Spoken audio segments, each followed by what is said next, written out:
स्वामी प्रसाद मौर्य के बयान के बाद रामचरितमानस के मुद्दे को लेकर विपक्ष काफ़ी ज़्यादा एक्टिव हो चुका है। समाजवादी पार्टी जो मैनपुरी में चुनाव जीत के बाद यहां पर काफ़ी ज़्यादा तेज़ी से आगे बढ़ रही है, लगातार बड़े बड़े पद बांट रही है। लेकिन ऐसे में सवाल आया रामचरितमानस का। कई जगह स्वामी प्रसाद मौर्य का समर्थन हुआ, कई जगह बहुत घोर विरोध हुआ। कईयों ने इनके पुतले फूके तो कई इनके खिलाफ FIR दर्ज कराते नजर आए। लेकिन बात आई जब परिवार की, तो हमने ये जांच पड़ताल करने की कोशिश करी कि परिवार क्या इसका समर्थन कर रहा है या इसके खिलाफ है। क्योंकि परिवार के सदस्य की यहाँ पर चर्चा आती है तो हमेशा परिवार अच्छे बुरे में समर्थन करता है। लेकिन बात जब इनकी बेटी संघमित्रा मौर्य की आई तो उन्होंने अपनी बात रख दी थी। पहले तो उनका बयान ये सामने आया था कि उनके पिता ने जो बयान दिया वो किसी बहस का विषय नहीं बल्कि तर्क करके उस मुद्दे को सुलझाने का विषय है। बीजेपी के खिलाफ वो बयान नहीं था, नहीं समाजवादी पार्टी के हक में वो बयान था। लेकिन इसके बाद संघमित्रा मौर्य ने ये बात रखी जब उन्होंने भगवान राम की पूजा करते हुए कुछ तस्वीरें यहाँ पर कह सकते वीडियो साझा करी और जानकारी भी दी कि वो भगवान राम की पुजारिन हैं। जिस तरीके से उन्होंने बात करी और रामचरितमानस के मुद्दे की हम बात कर रहे हैं तो ये चर्चाओं का विषय था। खैर, अब ये बात चल रही है कि स्वामी प्रसाद मौर्य समाजवादी पार्टी का हिस्सा हैं। बसपा से बीजेपी में गए थे और बीजेपी से फिर ये सपा में आए।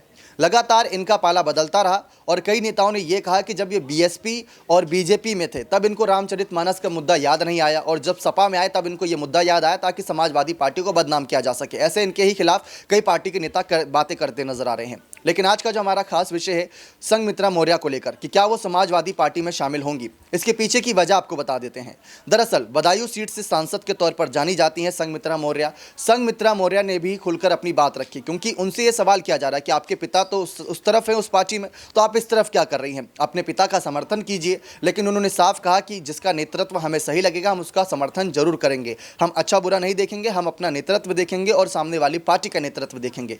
उन्होंने साफ कर दिया है कि वो समाजवादी पार्टी का हिस्सा नहीं बनेंगी और उन्होंने आगे की रणनीति बता दी है। उन्होंने साफ कर दिया है कि 2024 का लोकसभा चुनाव भी बदायूं सीट से वो लड़ेंगी, बीजेपी की टिकट से, ना कि समाजवादी पार्टी की टिकट से। क्योंकि अगर सांसद के तौर पर इस बड़ी नेता को भी तोड़ दिया जाता है बीजेपी से, क्योंकि बीजेपी से साथ छोड़कर ही ये सपा में आए थे स्वामी प्रसाद मौर्य, तो ऐसे में संघमित्रा मौर्य को भी बड़ी पहचान दिलाने में कामयाबी मिलेगी अखिलेश यादव के द्वारा।